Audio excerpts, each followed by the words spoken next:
ગુજરાતના ખૂણે ખૂણાના સમાચાર વાંચવા માટે ગુજરાત એક્સપ્રેસ 100નો પ્રારંભ કરીએ તો ગુજરાતમાં કોરોનાના વિક્રમજનક 1540 કેસ, સતત ચોથા દિવસે બે આંકડામાં મૃત્યુઆંક।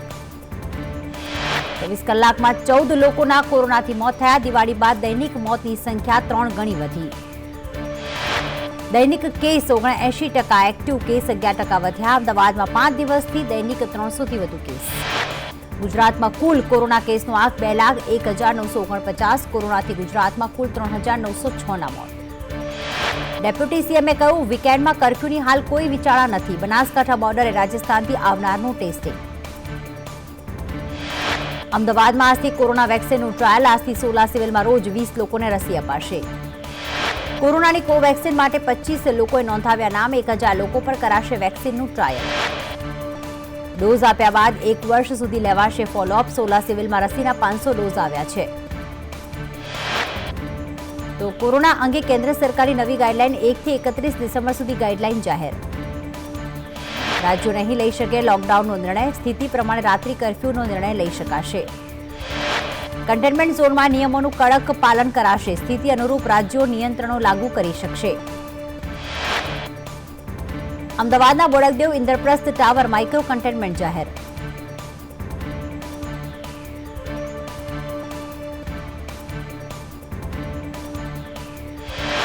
માઇક્રો કન્ટેનમેન્ટ ઝોનને લઈને રહીશોમાં આક્રોશ। 200 ફ્લેટના 800 લોકો માઇક્રો કન્ટેનમેન્ટ ઝોનમાં। કોર્પોરેશનની કામગીરી સામે રહીશોમાં સંતોષ। મોટી સંખ્યામાં લોકો ઘરના બહાર આવીને રોષ વ્યક્ત કર્યો।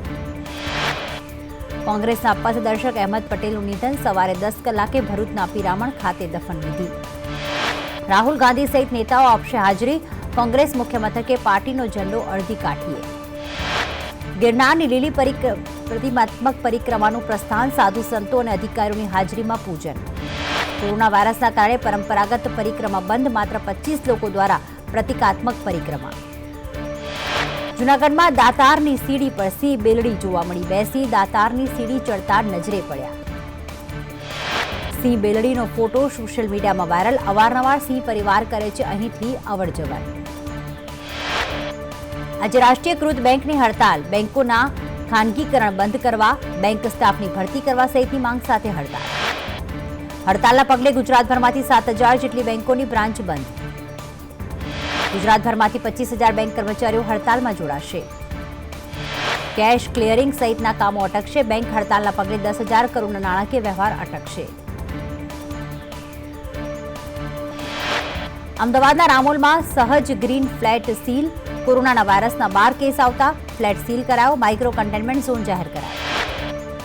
વિદેશ જતા લોકો પાસેથી કોરોના ટેસ્ટનો ચાર્જ વસૂલાશે। સરકારી ટેસ્ટિંગ માટે પણ ₹1,000 ચાર્જ વસૂલાશે।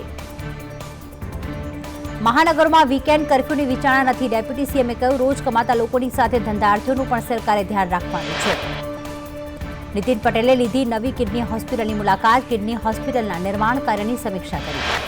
ઝડપથી બેડ મળે તે રીતે કામગીરીની સૂચના। કિડની હોસ્પિટલને 300 બેડ મળી શકે। 56 આઈસીયુ વોર્ડ પણ તૈયાર કરાયા। કોરોના સંક્રમણ વધવા મુદ્દે નીતિન પટેલનું નિવેદન। કહ્યું, જરૂર પડશે તો 30 નવેમ્બરે કોવિડ સેન્ટર શરૂ કરાશે। કોરોના વેક્સિન ટ્રાયલ મુદ્દે નીતિન પટેલનું નિવેદન। કહ્યું, 500 વેક્સિન સોલા સિવિલમાં રખાઈ છે। પ્રોટોકોલ મુજબ રસી આપવામાં આવશે। વેક્સિનના 2 ડોઝ આપી નિરીક્ષણ। રાજકોટમાં રાત્રિ કર્ફ્યુને લઈને પોલીસની કામગીરી। ડ્રોન કેમેરાથી પોલીસ રાખી રહી છે નજર। રાજકોટમાં બિલ્ડિંગ પરથી જંપલાવી યુવકનો આપઘાત। 10 ફાયર નામની બિલ્ડિંગના 12મા માળેથી જંપલાવ્યું। યુવકનો આપઘાત કરતો લાઈવ વિડીયો પણ સામે આવ્યો। સુરત લગ્ન સમારોહમાં દંડ ફટકાર્યો। 5,000 રૂપિયાનો દંડ ફટકારાયો। દિવાળી વેકેશન બાદ કાર્યરત થયું સુરત હીરા બજાર। હીરા માર્કેટમાં સોશિયલ ડિસ્ટન્સનો અભાવ। કોરોનાના કારણે સુરતમાં 2,000 જેટલા લગ્ન રદ। કેટરિંગના 1,500, હોટલના 1,000 બુકિંગો પણ રદ કરાયા। કોરોના ટેસ્ટિંગમાં મુંબઈથી આગળ નીકળ્યું સુરત। એક દિવસમાં 17,038 ટેસ્ટ કરાયા। સુરતમાં રાત્રિ કર્ફ્યુને લઈને ચેમ્બર ઓફ કોમર્સ આવ્યું લોકોની મદદે। મોડી રાત્રે ટ્રેનથી આવતા લોકો માટે ચેમ્બર રહેશે ખડે પગે। છોટાઉદેપુરના કોસિન્દ્રા ગામે ગ્રામજનોએ સ્વેચ્છાએ લોકડાઉન કર્યું। કોરોના સંક્રમણ વધતા બનાસકાંઠાની સરહદે એલર્ટ। રાજસ્થાનથી ગુજરાતમાં પ્રવેશતા લોકોના કોરોના ટેસ્ટ। પાટણમાં કોરોના સંક્રમણ વધતા પોલીસ સતર્ક। પાટણ પોલીસે માસ્ક ડ્રાઈવ યોજી। તો જામનગરમાં પાલિકાએ ટેસ્ટિંગની પ્રક્રિયા વેગવંતી બનાવી. મનપાની કચેરીમાં પ્રવેશનાર તમામ નાગરિકોનું કોરોના પરીક્ષણ કરાયું. વડોદરામાં કોવિડના નિયમ ભંગ સાથે પરીક્ષા. ખાનગી ઇન્સ્ટિટ્યૂટ દ્વારા યોજાઈ રહી છે પરીક્ષા. બોટાદમાં ધાર્મિક કાર્યક્રમમાં ભીડનો મામલો. આયોજક વિરુદ્ધ જાહેરનામા ભંગની ફરિયાદ. ખેડામાં ફાગવેલનો ભાથીજી મંદિરનો મેળો રદ. કોરોના સંક્રમણ વધતા મંદિર ટ્રસ્ટનો નિર્ણય. બનાસકાંઠામાં સાંકલેશ્વરી માતાના મેળો રદ કરાયો. કોરોના સંક્રમણને કારણે રદ કરાયો. યાત્રાધામ શામળાજી મંદિર 27 થી 30 નવેમ્બર સુધી બંધ રહેશે. રાજકોટમાં ડિલિવરી બોયના મનપા દ્વારા કોરોના ટેસ્ટ કરવામાં આવ્યા. સુરતમાં આનંદ મહેલ રોડ પર બેદરકાર બન્યા લોકો. ચાની કિટલીઓ પર દેખાયા લોકોના ટોળા. માસ્ક વગર ટોળા વળીને બિંદાસ દેખાયા લોકો. વલસાડમાં કામદારોમાં ભયનો માહોલ. કોરોના સંક્રમણ ફેલાતા ભયનો માહોલ. ગાંધીધામમાં એસડીએમ પોલીસની ટીમ ત્રાટકી. શહેરમાં માસ્ક વગર ફરતા લોકો દંડાયા. તો પોલીસની ડ્રાઈવમાં માસ્ક વિના દુકાનમાં બેઠેલા 41 કરતા વધુ દુકાનદારોને દંડ કરવામાં આવ્યો. તંત્રના નિર્ણય બાદ ફ્લાઇટ ટ્રેનથી મુંબઈ જતા યાત્રિકોને આરટીપીસીઆર રિપોર્ટનો ખર્ચ. રાજકોટના પ્રવાસીઓને 22.5 લાખનો થશે ખર્ચ. કોરોનાને લઈને અમરેલીના લાઠીમાં વેપારીઓ દુકાનદારો અને ફેરિયાઓનું ટેસ્ટિંગ. સુરેન્દ્રનગરમાં કોરોના વાયરસ અંગે જાગૃતિ ફેલાવવાના હેતુથી જોરાવર નગર પોલીસનું ફૂટ પેટ્રોલિંગ. કોરોનાના વધતા કેસને લઈને ભાવનગર પોલીસ એક્શનમાં. પોલીસ દ્વારા કરાઈ માસ્ક ડ્રાઈવ. ગુજરાતમાં કોરોના રિકવરી રેટમાં ભાવનગર નંબર 1 બન્યું. ભાવનગરમાં રિકવરી રેટ 96.78%. વઢવાણમાં માસ્ક વિના ફરી રહેલા 2417 લોકોને દંડ ફટકારવામાં આવ્યો. 4 મહિનામાં ₹13.47 લાખનો દંડ વસૂલાયો. અરવલ્લીમાં બદલી કેમ્પમાં શિક્ષકોનો હોબાળો. મોડાસાના ડુઘરવાડામાં વધઘટ કેમ્પમાં હોબાળો. 400 થી વધુ શિક્ષકો આંદોલન પર બેઠા. સુરતમાં કોંગ્રેસના કોર્પોરેટર ઇકબાલ બેલીમ કેન્સરની બીમારીથી નિધન. લિંબાયત વોર્ડમાં સતત 2 ટર્મથી ચૂંટાતા નગરસેવક હતા. આરએમસીની દબાણ શાખાની ટીમ પર હુમલો. લારી ધારકોનું દબાણ હટાવવા જતા ઘર્ષણ. તો હળવદમાં બ્રાહ્મણી નદીમાંથી રેતી ચોરી અટકાવવા અજીતગઢના સરપંચ નીનાબેન પટેલે કરી રજૂઆત. ખાણ ખનીજ વિભાગ મોરબી તેમજ ગાંધીનગરમાં કરી રજૂઆત. બેફામ રેતી ચોરીના પગલે સરકારી તિજોરીને કરોડોનું નુકસાન હોવાની રજૂઆત. સંદેશ ન્યૂઝના અહેવાલની અસર. મોરબીમાં રોડ રસ્તાનું સમારકામ. બનાસકાંઠામાં કેનાલમાં ગાબડાનો સિલસિલો. વાવના ચોથાની સડાની કેનાલમાં 10 ફૂટનું ગાબડું. ગાબડું પડતા ખેતરોમાં ફરી વળ્યા પાણી. બેડીયાર્ડમાં મગફળીની બબલક આવક. 1 સપ્તાહ બાદ ધમધમતું થયું બેડીયાર્ડ. 70,000 ગુણી મગફળીની આવક. ગોંડલ માર્કેટ યાર્ડમાં મગફળીની 1 લાખ ગુણીની આવક. ₹750 થી 1121 સુધી ભાવ બોલાયો. રાજ્યના ખેડૂતોને શિયાળુ પાક માટે મળશે પાણી. સરદાર સરોવર ડેમમાંથી અપાશે સિંચાઈનું પાણી. સૌરાષ્ટ્રની કેનાલમાં દરરોજ 5100 ક્યુસેક પાણી છોડાય છે. સુજલામ સુફલામ યોજનાથી તળાવમાં પાણી અપાશે. અમદાવાદની ફતેવાડી કેનાલમાં પાણી છોડાયું. ફતેવાડી ખારીકટમાં 15 માર્ચ સુધી પાણી છોડાશે.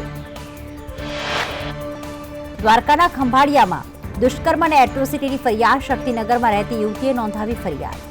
તો સુરતમાં કોસંબા પોલીસ મથકના પીએસઆઈને ફરજ પર બેદરકારી બદલ સસ્પેન્ડ કરાયા. ગીર ગઢડામાં આંધળી ચાકરણ વેચવાનું કૌભાંડ ઝડપાયું. વન વિભાગે આંધળી ચાકરણ સાથે 3 શખ્સો ઝડપ્યા. વેરાવળમાં યુવકે કર્યું અગ્નિસ્નાન. રેલવે યુનિયનની ઓફિસમાં આપઘાત. યુવક રેલવે કર્મચારી હોવાની પ્રાથમિક માહિતી. અરવલ્લીમાં વીજ કરંટ આપી આધેડની હત્યા. 5 શખ્સોએ અપહરણ કરી માર માર્યાનો આરોપ. બોટાદના લાઠી દળમાં 4 લોકોના શંકાસ્પદ મોત. વધુ એક આધેડની હાલ ચાલી રહી છે સારવાર. વડોદરામાં બાળક ઉઠાવનાર શંકાસ્પદ મહિલા ઝડપાઈ. મહિલાને ઝડપી પોલીસને હવાલે કરાઈ. વડોદરા મેડિકલ કોલેજના તબીબ એસીબી ટ્રેપમાં ફસાય. શૈલેષ નાગરે મહિલા પ્રોફેસર પાસેથી માંગી હતી 1.5 લાખની લાંચ. અમદાવાદના પોપ્યુલર બિલ્ડર રમણ પટેલની સોલા પોલીસે જમીન પચાવી પાડવાના કેસમાં ધરપકડ કરી. મોરબીમાં હિટ એન્ડ રનમાં 2ના મોત. અજાણ્યા વાહનની અડફેટે બાઇક સવાર 2ના મોત. ગાંધીનગરની રિલાયન્સ ચોકડી નજીક હુમલો. 2 યુવક પર હુમલામાં 1નું મોત, 1 ઘાયલ. ભાવનગરના સિહોરમાં દંપતીનો આપઘાત. સિહોના આંબલા ગામનો બનાવ. અંકલેશ્વર જીઆઈડીસીમાં કંપનીમાં આગ. વાસુદેવ કેમિકલમાં ભીષણ આગ. રાસાયણિક પ્રક્રિયા દરમિયાન આગ લાગી. જૂનાગઢમાં સ્ટેટ મોનિટરિંગ સેલના દરોડા, ગેસ એજન્સીના ગોડાઉનમાંથી દારૂ ઝડપાયો. 36 લાખના દારૂ સાથે 50 લાખનો મુદ્દામાલ જપ્ત. દારૂ કટિંગ કરતા 4 વાહન પણ જપ્ત કરાયા.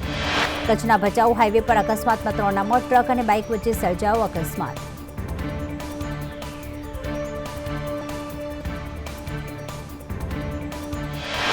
મુન્દ્રા ભુજ હાઈવે પર ટ્રિપલ અકસ્માત. 2 ટ્રેલર વચ્ચે બુલેટ ચાલક કચડાયો.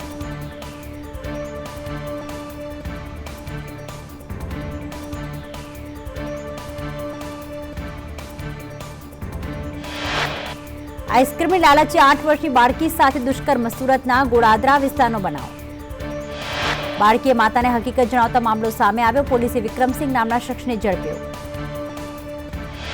અમદાવાદના નારોલમાં તસ્કરોએ કર્યો હાથફેરો. એક સાથે 16 દુકાનોના તાળા તોડીને ચોરી.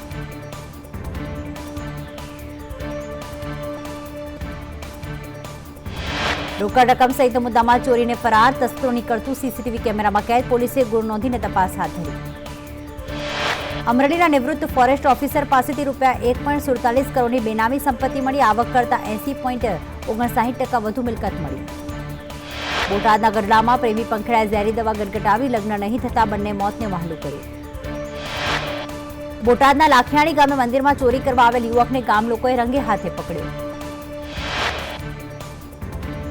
ભાવનગરમાં મિત્રને ઝીક્યા છરીના ઘા. ઘાયલ યુવકને સારવાર અર્થે ખસેડવામાં આવ્યો.